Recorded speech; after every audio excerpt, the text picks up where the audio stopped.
ہمارے سپورٹ والے بھی کہتے جھوٹ بولتا ہے. اب کہتے ہیں کمیشن بٹھاؤ. میں نے کہا کمیشن اس پہ نہیں بٹھائیں گے تمہارے حق پہ, یہ کوئی اتنی بڑی بات نہیں ہے.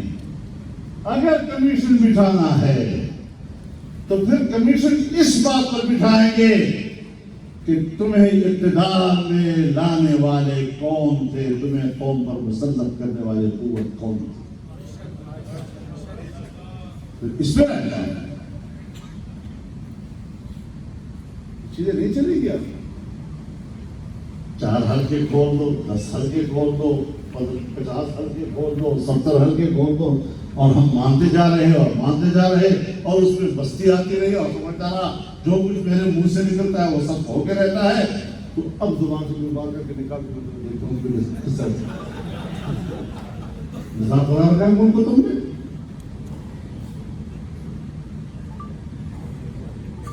یہ جو چند دن آپ سو سلامہ دیکھ رہے تھے نا, تو میں نے اس کو بھی کہا تھا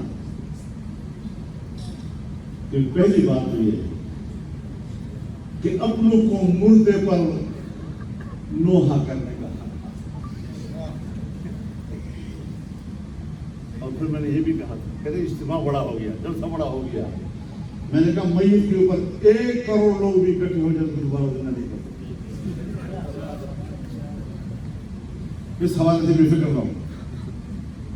الحمدللہ الحمدللہ مدد اللہ کی ہے, اور اس ملک کو بھی بچانا ہے, ملک کے نظریے کو بھی بچانا ہے.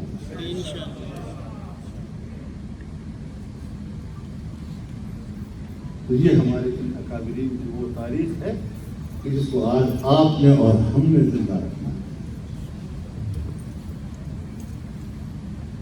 اپنے حجروں میں بیٹھ کر اپنی زندگی کو محرابوں تک محدود کر کے ہم اپنے ان اکابرین کا حق ادا نہیں کر سکتے. ہم اس عمل پر شاید قیامت کے روز ان کے سامنے جواب دیں.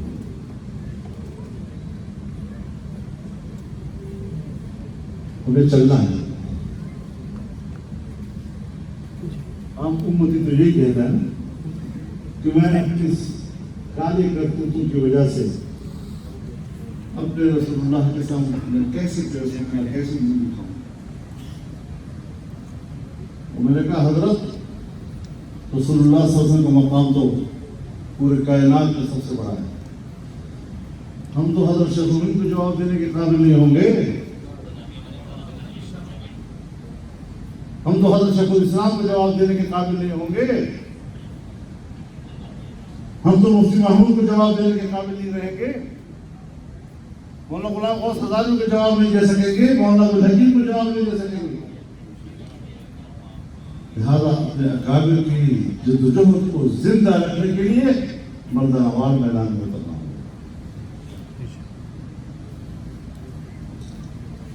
آج آپ کے مدارس سے حملہ کیا جائے,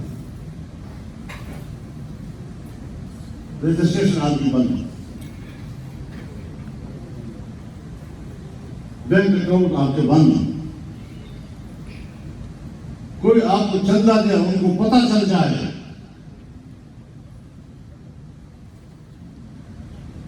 تو ان کے پیچھے لگ جاتے ہیں. مدرسے کو 10 روپے کیوں نہیں, مدرسوں پہ چھاپے سلسلے ہر بھی جاتی ہے. یہ معاملہ سب ٹھیک کر دیں گے. یہ روش قابل قبول نہیں ہے.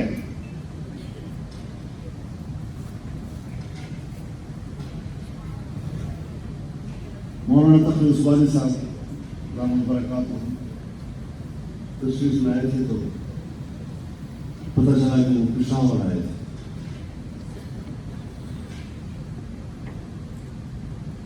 اور کچھ لوگوں نے ان سے درخواست کی تھی کہ جو پاکستان میں طالبان ہیں ان پر آپ اثر انداز ہو سکتے ہیں, اس مشکل کو ختم کرنے میں آپ کی مدد چاہتے. تو مجھ سے بھی بات میں نے کہا بالکل ختم ہونا چاہیے, جو ہم سے ہو سکے ہم کرنے کو تیار. لیکن اتنا تو ہمیں پوچھنے کا حق حاصل ہے نا کہ جس کو آپ دہشت گرد کہتے ہیں جو دہشت گرد ملک کے لیے درد سر ہے، ملک کی سلامتی کے لیے خطرہ ہے، یہ مدرسے نے پیدا کیا۔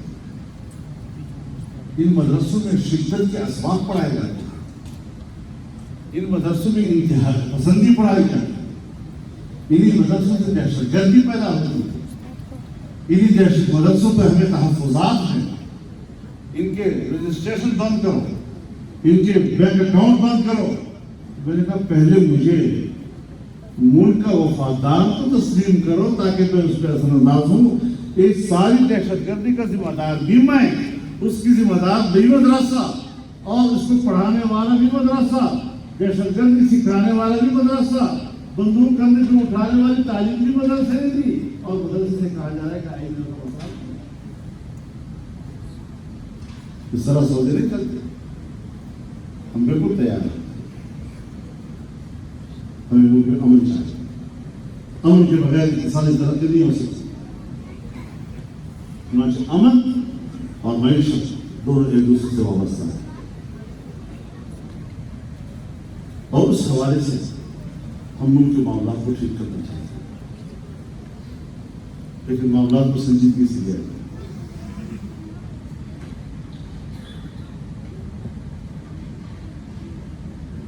بین الاقوامی دنیا بھی اس پہ سیاست کر رہی ہے۔ مدرسہ یہ مدرسہ صرف پاکستان میں ہے، یہ مدرسہ وہی مدرسہ ہے جو ہندوستان میں ہے، وہاں تو آج بھی رجسٹریشن شرط نہیں ہے، پاکستان میں جب ضروری قرار دیا گیا۔ 5 وفاق ہائے مدارس ادھر بنگلہ دیش میں ہیں، 5 کو بورڈ کا درجہ دیا گیا ہے، اور میری معلومات یہ ہے پچھلے سال سرکاری ملازمتوں کے لیے جو انٹرویوز ہوئی ہیں 73% نوجوان سرکاری ملازمتوں میں دینی مدارس سے افتتاح ہو گئے۔ اس سے ہمارے ملک کا وہ بھی خطرناک ہو گیا، ہمارے ملک کا مدرسہ خطرناک ہو گیا۔ یہ مسائل حل کرنے کی ایک طرفہ ٹریفک کیوں چلائی جا رہی؟ ایک زمانہ تھا مشرف کے زمانے میں، مشرف کے زمانے میں مذاکرات ہوئے تو ہمیں کہنے لگے کہ یہ 5 تنظیمیں کیوں ہیں آپ کی، دیوبندی ہے، بریلوی ہے، سلفی ہے، شیعہ ہے، فلاں ہیں، آپ ایک نصاب بناؤ، ایک مدرسہ بناؤ۔ ہم نے کہا خواہش کی حد تک ٹھیک ہے، لیکن اس کا کوئی پس منظر بھی ہے، کچھ زمینی حقائق اور ہیں، تو خواہش کی حد تک تو ہو سکتا ہے لیکن عملی طور پر شاید ممکن نہ ہو۔ اب ایک طرف ایک زمانہ وہ تھا جب ہمیں کہا جا رہا تھا کہ ایک مدرسہ بناؤ، اور ایک زمانہ آج ہے عمران خان کا کہ جس میں 5 کے مقابلے میں 15 نئے مدرسوں کے تنظیمیں بنائی گئی، 15 ووٹ دیے گئے۔ اب آپ اس سے اندازہ لگائیں کہ یہ اپنی گفتگو کرنے میں سنجیدہ کتنے ہوتے ہیں، کیا مقاصد ان کے ہوتے ہیں۔ لہٰذا یہ ساری چیزیں ہمارے مدارس کا کردار ہے، مدارس ایک ادارہ ہے، مدارس ایک حقیقت ہے، مدارس ایک تاریخ ہے، مدارس ایک پس منظر ہے، اور اس حقیقت کو تسلیم کرنا پڑے گا انشاءاللہ، اور انشاءاللہ اس پر ہماری بات چیت چل رہی تاکہ حکومت کے اندر بھی ہم اس کے تمام پہلوؤں پر جائزہ لیں اور مسئلے کا ایک مناسب حل ملے۔ آپ دعا فرمائیں کہ اللہ تعالیٰ ہمیں اس میں کامیابی دے اور ہم کو بہتری کے لیے تاکہ آنے والے مستقبل ہمارا ان تنازعات سے نکل سکے، اور یہ بات چیت سے نکل سکتا ہے، مسلسل سے نکل سکتا ہے، اچھے جذبات کے ساتھ معاملات کو حل کر سکتے ہیں اور کریں گے انشاءاللہ۔ لیکن یہ بنیادی چیزیں کہ سیاسی افراتفری ملک کے اندر ہو، معاشی طور پر دیوالیاں ہو، جغرافیائی طور پر قوم کے اندر بغاوتیں ہوں، ملک تقسیم ہو، اور اس ایجنڈے تک کہ نہ آپ کا جغرافیہ رہے، نہ جغرافیے کی مذہبی شناخت رہے نہ اس کی تہذیبی شناخت رہے، اور اس طرح پاکستان کو ایک دیوالیہ پر کی طرف پہنچانا، یہ شاید ایک خاص ایجنڈے کے تحت تھا جس کو ہم نے ناکام بنایا ہے۔ اور میں عمران خان کو پیغام دینا چاہتا ہوں کہ بین الاقوامی سازش نے آپ کو نہیں گرایا، فضل الرحمان کی سازش نے آپ کو گرایا۔